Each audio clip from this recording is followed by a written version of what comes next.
Mr. M, the greatest heel ever, Tully Blanchard. Assassin number one is second, which I thought was quite an interesting sort of 1-2 combo of the best bad guys in the business. And Crescent NJD says, huge Tully Blanchard fan. Not going to leave a question because it won't be asked, but Tully just wants to say, huge fan, true legend, and you never get your due. Well, that's an honor that people would think that. The only thing that you can do is, back when I was in the business, is go out every day and every night and do the very, very best that you could do to entertain the people that paid to come and watch your little part of the big scheme of the show that night. And I am very humbled and very honored that people consider me even in a breath of being one of the best or the best bad guy in wrestling, because it was 24/7. It was all day. I thought about wrestling all the time.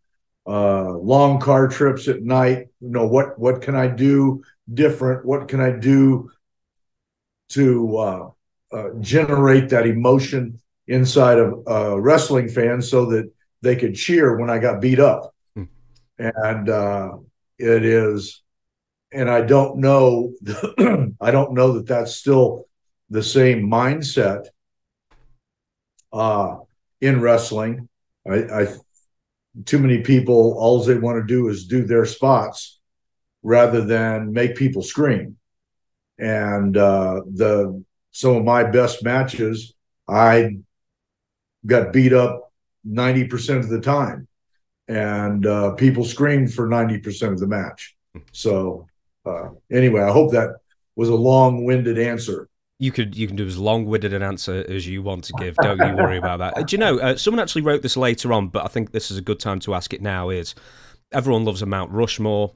Taking yourself out of the equation, come up with the 4 best bad guys, heels, in the history of the business, according to you, as far as influence and just you enjoying their work. Oh,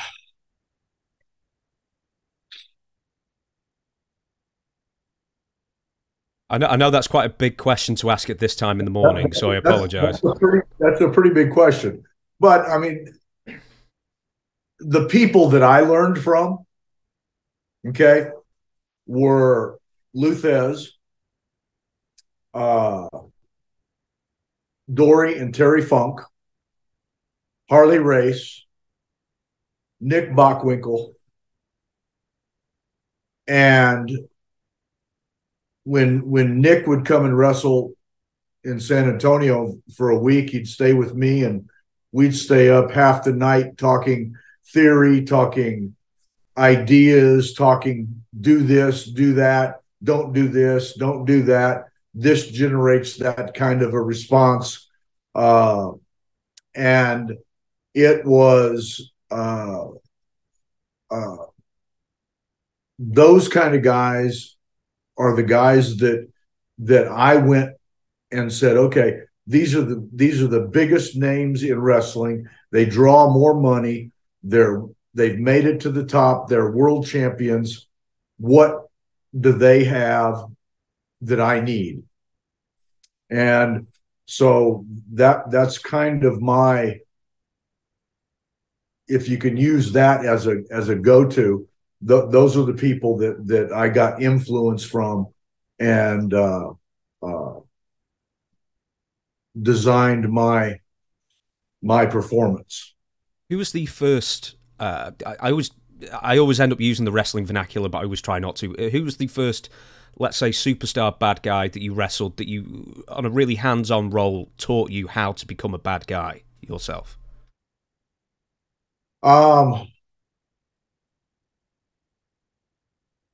I was probably the biggest benefit to my career was the 3 years the 3 summers that I refereed, and I refereed 6 matches a night on Wednesday and 6 matches a night on Thursday.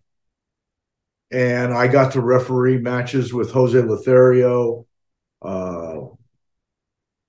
and Terry Funk, Dory Funk, Mil Mascaras, and you were put in a position to feel the audience responses to what you were watching as a referee and trying to make it look like you were doing something. And those kinds of situations, Wahoo McDaniels, Johnny Valentine, when John was after the plane crash and he was paralyzed, my dad used him as a manager, and gosh, his critique of me refereeing and then me wrestling, and it was just phenomenal. But the thing that and I don't really know why I suggested it, but I suggested to Wahoo because he was our booker, and to my dad, I said, look, I said, I'm a mediocre babyface.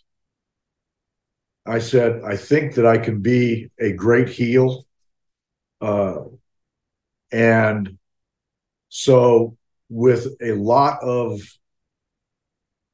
discussion with my dad, because promoters' kids were not heels.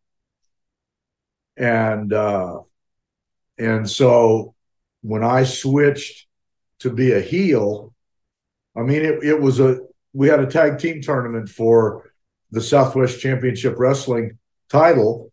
And I mean, it was a very simple little thing. We ended up with a babyface match in the finals, Alberto Madril and myself, and we had a very good wrestling match. And the finish was